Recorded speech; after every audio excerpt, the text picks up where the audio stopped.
Hello दोस्तों, जो बच्चे अभी सेमेस्टर 4 में हैं, चाहे वो आर्ट्स के स्टूडेंट हो, चाहे साइंस और चाहे कॉमर्स के स्टूडेंट हो, मैं उनके लिए बता दूं कि बहुत इंपॉर्टेंट सेट हम लोग लेकर आ रहे हैं, जिसमें 2 सेट हम ऑलरेडी यूट्यूब पे डाल चुके हैं। और CWH जो यूनिवर्सिटी चैनल है, इसमें यूनिवर्सिटी के सारे VAC पेपर, SEC पेपर, चाहे MDC पेपर हो, चाहे AEC पेपर हो, चाहे मेजर और माइनर पेपर हो, सारे सब्जेक्ट की पढ़ाई होगी। आर्ट्स, साइंस, कॉमर्स, यानी साइंस के भी सारे मेजर की पढ़ाई होगी, आर्ट्स के भी सारे मेजर की पढ़ाई होगी और कॉमर्स के भी सारे मेजर की पढ़ाई पढ़ाई होगी।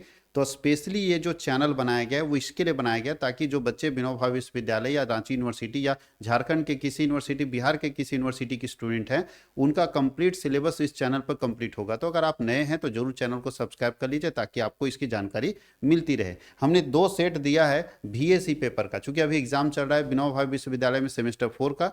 तो हम लोगों ने VAC पेपर सेमेस्टर 4 के लिए VAC पेपर का 2 सेट ऑलरेडी दे चुका है। दोनों सेट PYQ है, दोनों का दोनों सेट इंपॉर्टेंट सेट है, जो आपके प्रीवियस ईयर क्वेश्चन से रिलेटेड है, जो इस बार आने का चांस है। हमने कहा था कि तीसरा सेट भी हम आपको देने वाले हैं, यानी अगर 3 सेट आप करके जाते हैं तो ओवरऑल मान के चलिए आपका एग्जाम बहुत जबरदस्त जाएगा।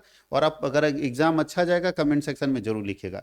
आपका एग्जाम में अगर ये क्वेश्चन मैच करेगा तो कमेंट सेक्शन में जरूर मेंशन कीजिएगा कि आपके एग्जाम में जो आने वाले क्वेश्चन थे वो मैच किया। और आप लोगों से रिक्वेस्ट भी है कि अभी जो एग्जाम होने वाला है उसका PDF हमको दे दीजिएगा, उसका क्वेश्चन पेपर हमारे तक पहुंचा दीजिएगा। अगर आप हजारीबाग में रहते हैं तो हमारी कोचिंग में आके दे दीजिएगा। हमारा कोचिंग मटवारी पेट्रोल पंप के पास है, हमारा नंबर तो सबके पास रहता ही है, तो एक बार जरूर अवेलेबल कर दीजिएगा ताकि आपके आगे जो बच्चे सेमेस्टर 4 देंगे उनको हम लोग मदद कर सके, है ना। तो हर बार ये जो क्वेश्चन है ये कोई पुराना बच्चा दिया हुआ था, इसलिए आपको मदद हो गया, तो आप दीजिएगा तो आगे वाले को मदद होगा, जरूर दे दीजिएगा।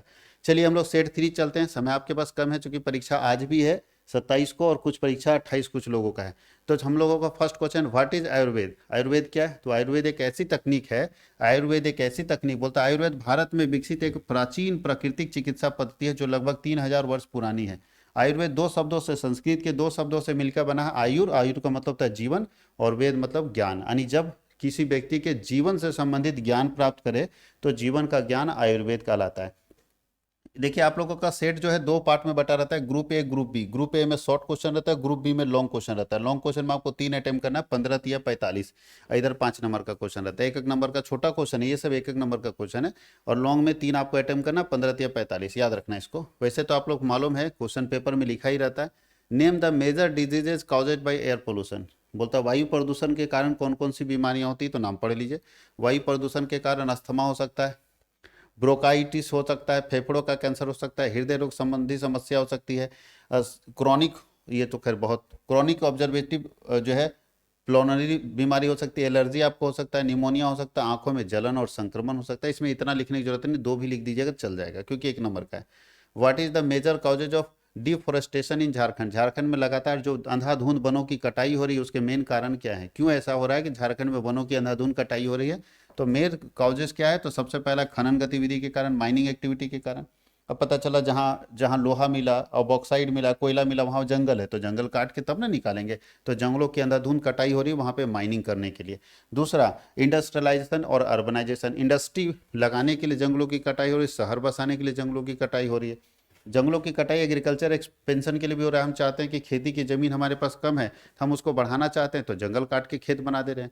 और क्या है, इंफ्रास्ट्रक्चर प्रोजेक्ट के लिए बुनियादी प्रोजेक्ट, अब चूंकि रेलवे उधर से गुजरेगा तो जंगल काटना ही पड़ेगा, नेशनल हाईवे गुजरेगा तो जंगल काटना ही पड़ेगा।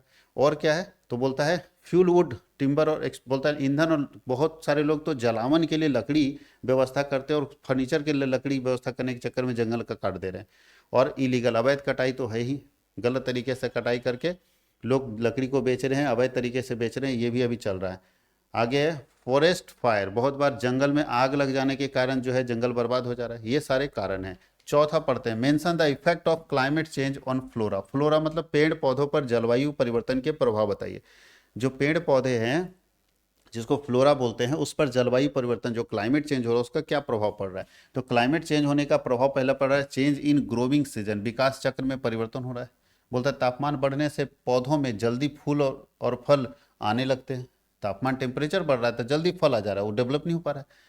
दूसरा, जैव विविधता कम हो रही है, पेड़ मतलब गर्मी बढ़ जाने से, टेम्परेचर बढ़ जाने से बहुत सारे जीव जंतु मर जा रहे हैं क्योंकि उनको पानी नहीं मिल पा रहा है पीने के लिए, मर जा रहे हैं। कुछ ऐसे कीड़े मकोड़े थे जो ज़्यादा टेम्परेचर में जी ही नहीं पाते हैं, टेम्परेचर हाई होता है बेचारा ऐसे मर जाता है वो, क्योंकि उतना टेम्परेचर उसका बॉडी को सूट ही नहीं कर पाता है।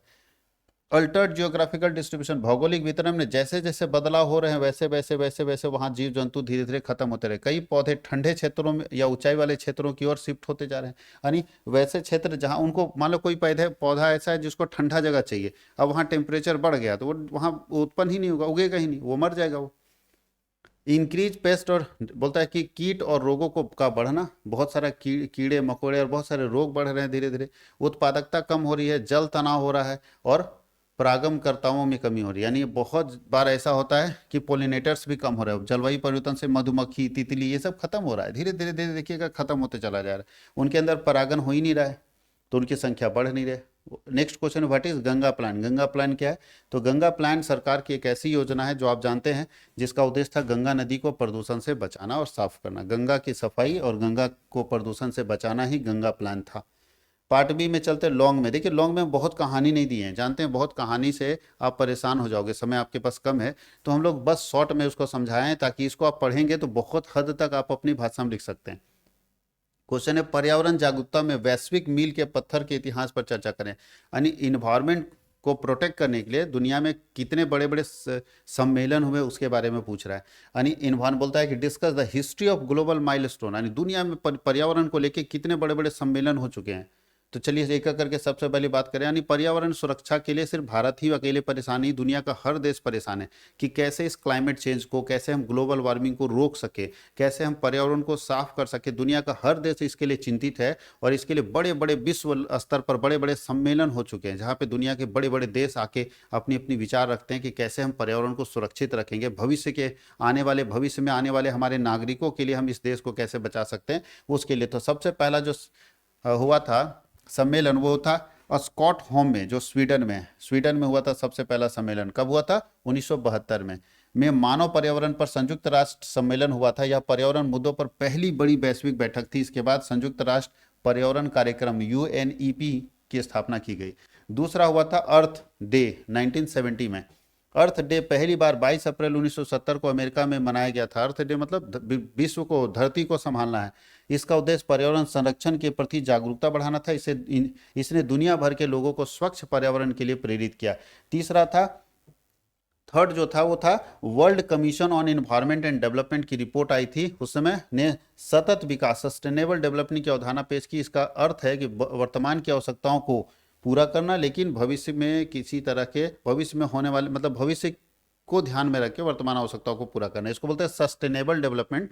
मतलब डेवलपमेंट कीजिए लेकिन ऐसा भी मत कीजिए कि विकास के चक्कर में, मतलब भविष्य में आने वाली जो पीढ़ियां हैं उनको विनाश झेलना पड़े, वैसा विकास नहीं हो चाहिए। विकास कीजिए लेकिन भविष्य की चीज़ों को संरक्षित रखते हुए, यानी हम अपने जंगल को सुरक्षित रखते हुए विकास करेंगे, हम अपने नदियों को सुरक्षित रखते हुए विकास करेंगे, हम अपने पहाड़ों को सुरक्षित रखते हुए विकास कीजिए, लेकिन हमारा जो वर्क, मतलब हमारा जो आसपास का पर्यावरण उसको छेड़े बगैर, पर्यावरण को जरा सा भी नुकसान पहुंचाए बगैर अगर विकास हो सकता है तो विकास कीजिए। क्योंकि अगर पर्यावरण को नुकसान पहुंचा के विकास होगा तो विकास नहीं, वो विनाश है। जिस दिन पहाड़ टकराने लगेंगे, जिस दिन भूकंप आएगा, सब कुछ खत्म हो जाएगा। इसलिए बोला जाता है कि आप विकास कीजिए, डेवलपमेंट कीजिए। जैसे जापान देखो, सस्टेनेबल डेवलपमेंट का एक अच्छा एग्जाम्पल है। जापान डेवलप भी है लेकिन अपनी प्राकृतिक चीजों को छेड़ा नहीं है, अपने नेचुरल रिसोर्सेज को छेड़ा नहीं है। जो उसके पास है वो ऑलरेडी है, लेकिन उसके साथ वो विकास किया। तो विकास आपको करना है लेकिन हमारा जो नेचुरल रिसोर्सेस है उसको छेड़ना नहीं है। और एक बहुत बड़ा सम्मेलन हुआ था, आप लोग जानते होंगे, रियो अर्थ समिट।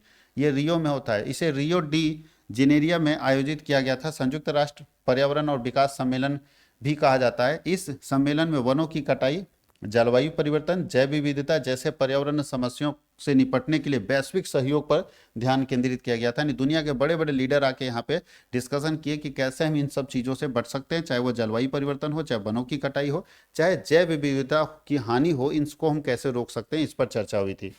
चलिए नेक्स्ट क्वेश्चन है, झारखंड की खास पर्यावरणीय चुनौतियों पर चर्चा करें। झारखंड में कौन कौन सा एनवायरमेंटल चैलेंजेज हैं, पर्यावरण से संबंधित झारखंड में क्या क्या समस्याएं हैं? तो चलिए, सबसे बड़ी समस्या खनन और औद्योगिक प्रदूषण। हमारे यहाँ सबसे बड़ा प्रॉब्लम है झारखंड में माइनिंग और इंडस्ट्रियल पॉल्यूशन, जहाँ से झारखंड का पर्यावरण पूरा नुकसान में जा रहा है। दूसरा है डिफोरेस्टेशन, वनों की कटाई, दूसरे भी हमारा पर्यावरण नुकसान में जा रहा है। तीसरा है जल प्रदूषण, वाटर पोल्यूशन, क्योंकि जब इंडस्ट्री खुलती है तो वहाँ से केमिकल वाला पानी नदियों में है ना जोड़ दिया जाता है, नाली के जरिए नदी में पानी पहुँच जा रहा है, उसके कारण पूरा का पूरा जल दूषित हो रहा है। लैंड डिग्रेशन, भूमि क्षरण, भूमि का कटाव भी हमारे यहाँ एक समस्या है। लॉस ऑफ बायोडाइवर्सिटी, हमारे यहाँ जीव जंतु सब खत्म होते चले जा रहे हैं, बहुत सारे जीव जंतु हमारे आसपास से खत्म होते चले जा रहे हैं, ये भी समस्या है। एयर पोल्यूशन भी समस्या है। तो झारखंड में अगर पर्यावरण से संबंधित मुद्दों की बात करें तो इतनी सारी समस्याएं हैं, चाहे वो एयर पोल्यूशन हो, चाहे बायोडाइवर्सिटी का लॉस्ट हो, चाहे जल प्रदूषण हो, सब का सब पोल्यूशन झारखंड में इंडस्ट्री और माइनिंग के कारण आ रहा है, एग्रीकल्चर वेस्ट के कारण आ रहा है। बहुत बार एग्रीकल्चर वेस्ट को जलाने के कारण, जो कृषि का हमारा अवशेष हो जाता है, उसको जलाने के कारण भी प्रदूषण फैल जाता है। अगला क्वेश्चन है, describe how aware citizen can play important role in biodiversity monitoring. बताइए कि कैसे हम लोग झारखंड के आम नागरिक होने के नाते हमारी क्या ड्यूटी है कि हम जैव विविधता को सुरक्षित कर सकें, उसको संरक्षित करने में अपनी निगरानी रख सकें। यानी एक झारखंड के नागरिक होने के नाते या भारत के नागरिक होने के नाते हम जैव विविधता को, बायोडाइवर्सिटी को कैसे सुरक्षित रख सकते हैं, कैसे उसे हम बचा सकते हैं, उसके बारे में चर्चा करनी है हम लोगों को। तो पहला है, अगर हम लोग अच्छे सिटीजन हैं तो उनको सबसे पहले ज्ञान दीजिए कि बायोडाइवर्सिटी है क्या। बहुत लोगों को पता नहीं तो मारे जा रहा है। भाई नागरिक विज्ञान कार्यक्रम में भाग लेने के लिए लोगों को बताइए, लोगों को बताइए। देखिए, नागरिक पक्षियों की गिनती, पेड़ का नक्शा तैयार कीजिए, पशुओं के बारे में बताइए कि भाई ये जरूरी हमारे लाइफ के लिए। जिस दिन वो व्यक्ति पढ़ जाएगा, बायोडाइवर्सिटी को डैमेज होने से रोकेगा, क्योंकि पढ़ा लिखा व्यक्ति ये गलत काम कर ही नहीं सकता। अगर पढ़ा हुआ है तो उसको मालूम है कि इससे हमारा बायोडाइवर्सिटी नुकसान में जा सकता है, वो बचाएगा। तो सबसे पहले लोगों को ज्ञान दिया जाए, इसीलिए आपके सिलेबस में ये सब्जेक्ट डाला गया, ताकि आप भी समझिए कि बायोडाइवर्सिटी का इम्पैक्ट हमारे ऊपर क्या पड़ता है। अगर हम सुरक्षित नहीं रखेंगे, हम पढ़े लिखे हैं, हम सुरक्षित नहीं रखेंगे तो कौन रखेगा। तो आपकी ड्यूटी है, मतलब आप बोल सकते हैं कि पढ़े लिखे इंसान होने के नाते आपकी ड्यूटी बनती है कि आप अपने आसपास के बायोडाइवर्सिटी को, जैव विविधता को, चाहे पेड़ पौधे, नदियाँ, झरने, पहाड़, पठार, सबको सुरक्षित रखना आपकी ड्यूटी बनती है। क्योंकि सबसे ज़्यादा पढ़े लिखे हम ही लोग इंसान कहलाते हैं। रिपोर्टिंग ऑब्जर्वेशन, लगातार अवलोकन कीजिए और उसको सबमिट कीजिए सरकार को। देखिए यहाँ पे नुकसान हो रहा है, यहाँ पे ये चीज़ हो रहा है।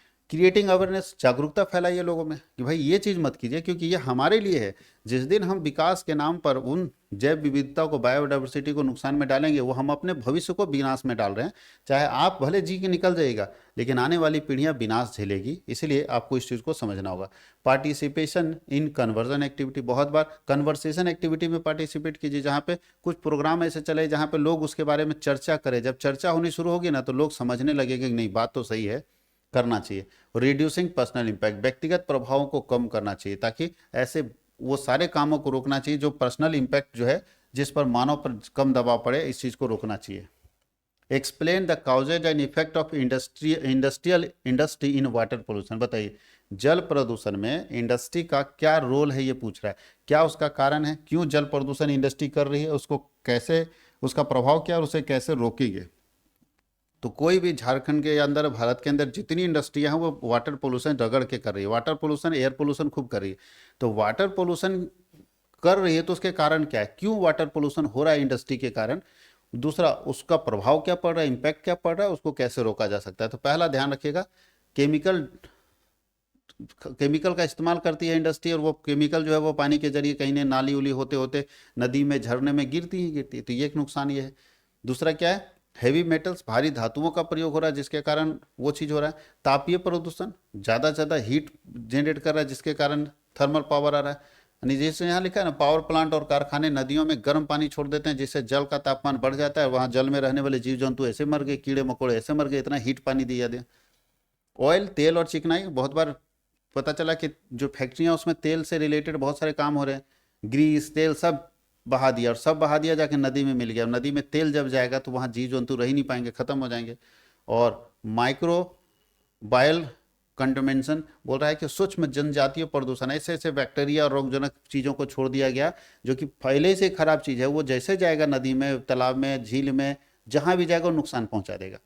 तो ये सब याद रखिएगा, ये सब कारण है, ये सब कारण है। इसके कारण हमारे यहाँ वाटर पोल्यूशन ज़्यादा हो रहा है, जल प्रदूषण ज़्यादा हो रहा है। इसका प्रभाव क्या पड़ रहा है, इसका प्रभाव हम लोगों के स्वास्थ्य पर पड़ रहा है। स्वास्थ्य पर खतरनाक प्रभाव पड़ रहा है, हमारे नहीं, हर व्यक्ति के स्वास्थ्य पर। देखिए ना, प्रदूषण के कारण हैजा, दस्त, त्वचा रोग, अंगों की दीर्घकालिक नुकसान, मतलब एक अंगे काम करना बंद कर दिया, ये प्रदूषण के कारण होता है, वाटर पोल्यूशन के कारण होता है। वाटर पोल्यूशन के कारण पारिस्थितिकी तंत्र का प्रभाव पड़ रहा है। यानी विषैले रसायन और भारी धातुओं का इस्तेमाल होने से जलीय पौधे, जीवों को मार देती है, जिससे भोजन श्रृंखला प्रभावित होता है।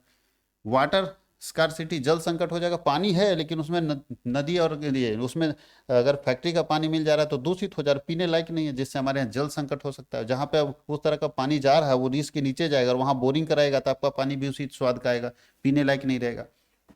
और आर्थिक नुकसान है, बोलता है प्रदूषित जल स्रोतों के कारण न मछली पालन होता है, न किसान वहाँ खेती कर सकते हैं, कुछ भी नहीं कर सकते, जिससे सबका सब प्रभावित होता है। कैसे इसे ठीक करना चाहिए, क्या करना चाहिए सरकार को इसे ठीक करने के लिए?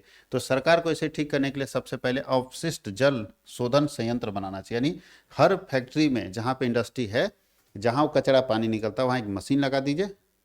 उस मशीन का काम क्या है कि जितना कचरा उसको रिफाइन कर लेगा और साफ पानी बाहर छोड़ेगा, रिफाइन करके कचरा को वहीं रख लेगा। तो ऐसा होना चाहिए हर फैक्ट्री में, लेकिन अभी है नहीं। कड़े नियम इसके लिए होने चाहिए, जो अगर पानी कचरा छोड़ेगा उसको पेनाल्टी भरना पड़ेगा। तो फैक्ट्री अपना सोचेगी या तो गंदा पानी छोड़ अपने यहाँ स्टॉक करके रखो, टंकी बना के रखो, या बोरिंग करा के, या बड़ा सा कुछ तो करके अपने यहाँ रख लो, उसको बाहर नहीं छोड़ो। दूसरा, अगर छोड़ोगे तो वहाँ मशीन लगाओ, फिल्टर मशीन जो साफ करके बाहर छोड़ेगा। तीसरा, पर्यावरण अनुकूल तकनीक का उपयोग कीजिए, यानी ऐसे ऐसे टेक्निक का इस्तेमाल कीजिए जो पर्यावरण के लिए सही होगा। जैसे ऐसे मशीन को लगाइए जो कम धुआं छोड़े, ऐसे पानी को जो आप छोड़ रहे हैं उसको साफ करके, ताकि पर्यावरण को नुकसान ना हो। और क्या है, जागरूकता कार्यक्रम चलाते रहिए ताकि लोग भी इसके लिए जागरूक हों, लोग भी हल्ला करें कि भाई यहाँ पे ये चीज़ हो रही है। और निगरानी और अनुसंधान लगातार हर दिन रिसर्च करते रहिए कि क्या हम नया कर सकते हैं वातावरण को, पर्यावरण को बचाने के लिए। और लास्ट क्वेश्चन है बाबू लोग हम लोगों के पास, how human activity has accelerated climate change, explain with example. मानव गतिविधियों ने जलवायु परिवर्तन को कैसे तेज किया, यानी हम लोग जो क्लाइमेट चेंज हो रहा है उसके लिए कैसे रिस्पॉन्सिबल है, हम लोग क्या ऐसा कर्म किए हैं, कौन सा ऐसा काम किए हैं जिससे हमारा क्लाइमेट चेंज तेजी से हो रहा है, यानी हम लोग की कौन सी गलती है जिसके कारण क्लाइमेट को हम ज़्यादा डैमेज कर रहे हैं। तो इंसानों की क्या गलती देखते चलिए। इंसानों का सबसे पहला गलती है जीवाश्म ईंधन का दहन। हम लोग रगड़ के पूरा CO2 कार्बन डाइऑक्साइड खूब छोड़ रहे हैं। कोयला का चूल्हा जला देते हैं, तो कहीं जहां मन किया वहीं आग लगा दिए। ये जो है ना, देखिए हम लोग क्या कर रहे हैं, इंडस्ट्री में, बिजली घर में, और वाहन, कोयला, तेल, गैस, ये सब खूब जला रहे हैं, खूब पेट्रोल फूक रहे हैं। मोटरसाइकिल, साइकिल, जहां पैदल भी जाया जा सकता है वहां भी मोटरसाइकिल चला रहे हैं। हम जो ये काम कर रहे हैं इससे धीरे धीरे धीरे CO2 यानी कार्बन डाइऑक्साइड खूब फैल रहा है हमारे आसपास में, और जो हम लोगों के लिए बीमारी का खतरा है, जो हम लोगों के लिए हार्मफुल है, जो हम लोगों के लिए डेंजरस है। इससे ग्रीन हाउसेस गैसेस बनती है, और green houses gases global warming के लिए खतरनाक है। तो हम लोग ये काम कर रहे हैं। दूसरा, हम लोग वनों की कटाई कर रहे हैं। भाई जंगल हमारे जीवन है, जंगल हमारा जीवन है। जंगल नहीं रहेगा तो हम जी नहीं पाएंगे, क्योंकि पेड़ पौधे ऐसे मशीन है जो फ्री में कार्बन डाइऑक्साइड लेकर ऑक्सीजन कन्वर्ट करके दे रहा है। अगर पेड़ काट दोगे तो कल हो गया आपके घर में मशीन लगाना पड़ेगा, हाँ, मास्क लगा के चलना पड़ेगा जो ऑक्सीजन को कन्वर्ट करके आपको देगा, तब जी पाओगे। लाइफ है हमारा पेड़, और हम वनों की कटाई कर रहे हैं। तो हम लोग रिस्पॉन्सिबल हैं क्लाइमेट चेंज के लिए। तो पहला रिस्पॉन्सिबिलिटी समझ गए, हम CO2 ज्यादा दे रहे हैं, कार्बन डाइऑक्साइड खूब छोड़ रहे हैं। दूसरा क्या है, डिफोरेस्ट्रेशन, हम जंगलों को क्या कर रहे हैं, धुआंधार कटाई कटाई कर रहे हैं, जिसके कारण ऑक्सीजन हमको दिक्कत होगा। बड़े बड़े शहरों में आज लोगों को दम्मा और सांस लेने में समस्या इसीलिए हो रही है कि वहाँ पे पेड़ पौधे नहीं है।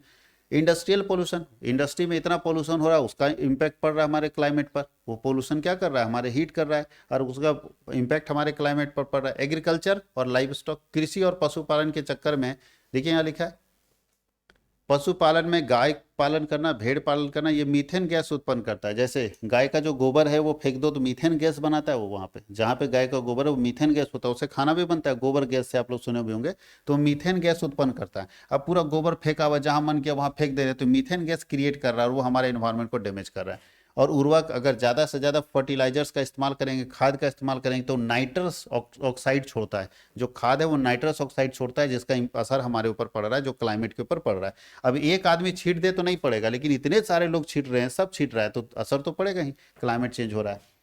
और क्या है, अर्बनाइजेशन एंड ट्रांसपोर्टेशन, शहरीकरण के कारण शहर में जो है लोग लगातार इंफ्रास्ट्रक्चर का काम कर रहा है, जिसके कारण वो समस्या आ रही है। और कार ज़्यादा है, एरोप्लेन ज़्यादा हो गया, इंडस्ट्री ज़्यादा हो गई, जिसके कारण पोल्यूशन बढ़ता चला जा रहा है। नहीं, CO2 वहाँ भी बढ़ रहा है, कार्बन डाइऑक्साइड।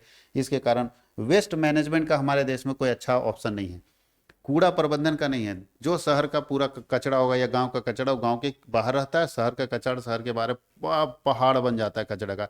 उसके लिए सरकार के पास अभी मैनेजमेंट का कोई सिस्टम नहीं है। जबकि अगर सरकार बचाना चाहती है तो सबसे बेस्ट है कि वेस्ट मैनेजमेंट टेक्निक लगाए, कि जो कचरा है उसको कैसे मैनेज करे, गीला कचरा को अलग, सूखा कचरा को, अरे उसी कचड़े से खाद बना के अगर हम बेच देंगे तो कचड़े का भी निपटारा हो जाएगा, कचरा भी कम हो जाएगा और खाद बन के बिकेगा तो कुछ पैसा भी आ जाएगा।